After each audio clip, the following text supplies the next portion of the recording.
சிவகங்கை அருகே மித்திராவயல் கிராமத்தில் உள்ள அரசு மதுபான கடையால் அப்பகுதியில் உள்ள ஆண்கள் மதுவுக்கு அடிமையாகி அவர்களின் குடும்பங்கள் சீரழிந்து வருகின்றது என்ற குற்றச்சாட்டு எழுந்துள்ளது.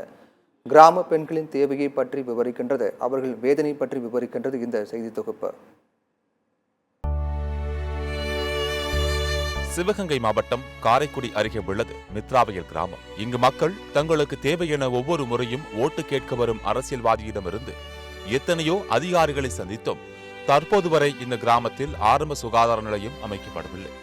ஆனால் மக்கள் தங்களுக்கு தேவையில்லை என்று 40 நாட்களுக்கு மேல் தொடர் போராட்டம் நடத்தியும் இங்கு அமைக்கப்பட்டுள்ள அரசு மதுபான கடை மட்டும் அகற்றப்படவில்லை.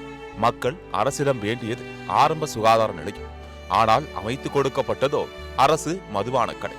மக்கள் மீது அக்கறை இல்லை எனவும் வருமானத்தை மட்டும்தான் தமிழக அரசு நோக்கமாக கொண்டிருக்கிறது என்ற குற்றச்சாட்டு தற்போது இதன் மூலம் எழுந்துள்ளது. இந்நிலையில் நாடாளுமன்ற தேர்தலை முன்னிட்டு கடந்த ஏப்ரல் மாதம் 1ஆம் தேதி முன்னாள் மத்திய அமைச்சர் ப. சிதம்பரம் இந்தியா கூட்டணி சார்பில் போட்டியிடும் தனது மகன் கார்த்தி சிதம்பரத்தை ஆதரித்து காங்கிரஸ் கட்சி நிர்வாகிகளுடன் சென்று வாக்கு சேகரிக்க இங்கு வந்திருந்தார்.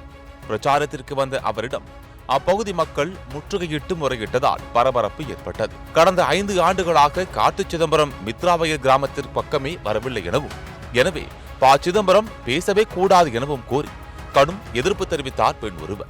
ஒரு வீட்டுல 3 பேர் செத்து போயிருக்காங்க. ஒரே ஒரு பொம்பளை வீட்டுல 3 பேர் செத்து போயிருக்காங்க குடிச்சிட்டு. இந்த மாதிரி அவர் எதுவுமே கேட்காம. இதற்கு பதிலளித்த முன்னாள் மத்திய அமைச்சர் ப. சிதம்பரம், நான் இங்கு வந்து பேசுவதற்கு உரிமை உள்ளது, அதேபோல் நீங்களும் பேசுவதற்கு உரிமை உள்ளது. முதலில் நான் பேசிவிடுகிறேன், பின்னர் நீங்கள் பேசுங்கள். கையெடுத்து கேட்கிறேன், அமைதியாக இருங்கள் என்று கூறினார். நான் பேச வேண்டாம் சொல்லுங்க, பேசுங்கன்னு சொல்றேன். நல்லா மைக் போட்டு மேடை போட்டு பேசுங்க. சுதந்திர நாடு, யாரு வேணாலும் சும்மா இருங்க, சும்மா இருங்க, கையெடுத்து கேட்கறது, சும்மா இருங்க. அவங்க அடுத்த தேர்தலில் நிக்கணும் சார், நம்ம அதாவது ஒரு கட்சியில சீட்டு கொடுத்து நிக்கிறீங்க. இருப்பினும் தொடர்ந்து அந்த பெண் ஆத்திரத்துடன் பேசிக்கொண்டே இருந்தார்.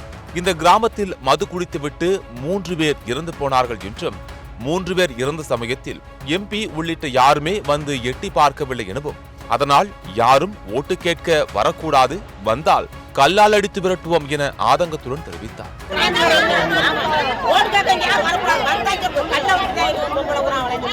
இதனால் அங்கு பெரும் பரபரப்பு ஏற்பட்டது. இந்த சம்பவம் குறித்து மித்ராவயல் கிராம பெண்கள் நமது செய்தியாளரிடம் தெரிவிக்கையில், எங்கள் கிராமத்தில் மருத்துவமனை இல்லை, ஆனால் அரசு மதுபான கடை உள்ளது. இந்த மதுபான கடை திறக்கப்பட்டதிலிருந்து ஊரில் உள்ள ஆண்களில் பெரும்பாலானோர் உயிரிழந்திருப்பதாகவும், இதன் காரணமாக பலர் தற்போது அவர்களது உறவினர்களை இழந்து தவிப்பதாகவும் தெரிவித்தார் பாதிக்கப்பட்ட பெண் ராஜலட்சுமி. உங்க கிராமத்துல என்ன தேவை இருக்கு அதை சொல்லு. எங்க கிராமத்துல ஹாஸ்பிட்டல் இல்லை. ஹாஸ்பிட்டலில் பிராந்தி கடை நிறையா, பிராந்தி கடை கிட்டத்தில் இருக்குது. பிராந்தி கடையை கொண்டாந்து வச்சுக்கிட்டு பிராந்தியை குடிச்சுப்புட்டு ஊருப்பட்ட ஆளு அவ்வளோ பேருமே செத்து போயிட்டாங்க. தாய் தகப்பன் பெத்த பிள்ளை இழந்திருக்காங்க. கணவனை இழந்த சிறு வயசு பிள்ளைய வந்து கணவனை இழந்துட்டு நிறையா பிள்ளை இருக்குது. தாலியாக இருந்து நிறையா பிள்ளை இருக்குது. நிறையா பிள்ளை இருக்குப்பா. 20 பிள்ளைக்கு மேலே, 25 பிள்ளைக்கு மேலே தாலி எடுத்த பிள்ளை இருக்குது.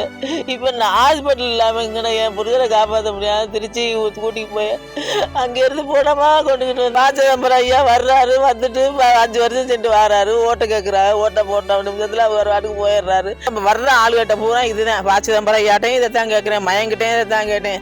வந்துட்டு போலீஸ் ஸ்டேஷன் இருக்குது, கட்டி இருக்காங்க. போலீஸ் ஸ்டேஷனில் ஒரு நாளைக்கு கூட வரல. ப. சிதம்பரம் ஐயா வரையில போலீஸ்காரர் வந்தாங்க, அவர் போகையில அவங்களும் போயிட்டாங்க. அந்த மாதிரி தான் இங்க இருக்கு. மேலும் எமது செய்தியாளரிடம் கிராமத்தைச் சேர்ந்த பெண் விசாலாட்சி கூறுகையில், பக்கத்து ஊர்களில் மதுபான கடை இருக்கும்போது அவ்வப்போது மது அருந்தி வந்த ஆண்கள் தற்போது இங்கு அமைக்கப்பட்டுள்ள அரசு மதுபான கடையினால் இளம் வாலிபர்கள் கூட எப்போதும் மது போதையில் இருப்பதாகவும், இதன் காரணமாக பல ஆண்கள் மதுவுக்கு அடிமையாகி அவர்களின் குடும்பங்கள் சீரழிந்திருப்பதாகவும் அவர் கூறினார். இந்த மித்ராவயலில் வந்ததுக்கு அப்புறம் ரொம்ப ஊர் பையங்க, செங்கத்தாங்குடி, திருத்தங்கூர், மித்ராவயல், இங்கிட்டு ஜெயங்கொண்டா அனைத்து பேரும் இந்த ஜாராயத்தை குடிச்சிட்டு, இந்த பிராந்தியை குடிச்சிட்டு ரொம்ப குடும்பங்கள்லாம் இழந்துருச்சு. 40 நாள் நாங்கள் போய் போராடணும். கம்யூனிஸ்ட் கட்சிக்காரவங்க வந்து உதவி பண்ணி எங்களுக்கு ஆதரவு கொடுத்து நாங்கள் போய் அங்கே போராடணும். 40 நாள் இருந்துட்டு அப்போ வந்து கப்பலூர் எம்எல்ஏ வந்து பார்த்துட்டு, நான் உடனே இதை தூக்கிடுறேன், இந்த கோயின் ஷாப்பே தூக்கிடுறேன் அப்படி இப்படின்னு வந்தாங்க.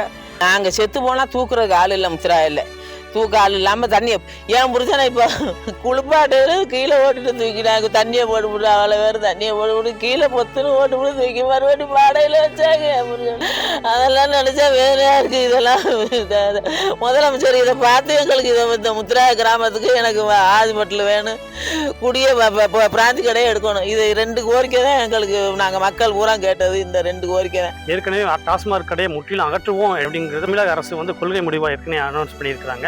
இருந்தாலும் அதை செயல்படுத்தாமல் இருக்காங்க. விரைவில் செயல்படுத்தி டாஸ்மாக் கடையை இங்கிருந்து அகற்றப்படணும், ஆஸ்பத்திரியை கொண்டு வரணும் அப்படிங்கிறது இப்போதைய மக்களுடைய கோரிக்கையாக இருக்கிறது. சத்தியம் செய்திகளுக்காக சிவகங்கை மாவட்டம் மித்திராவயலிலிருந்து ரா பாஸ்கரவேலு.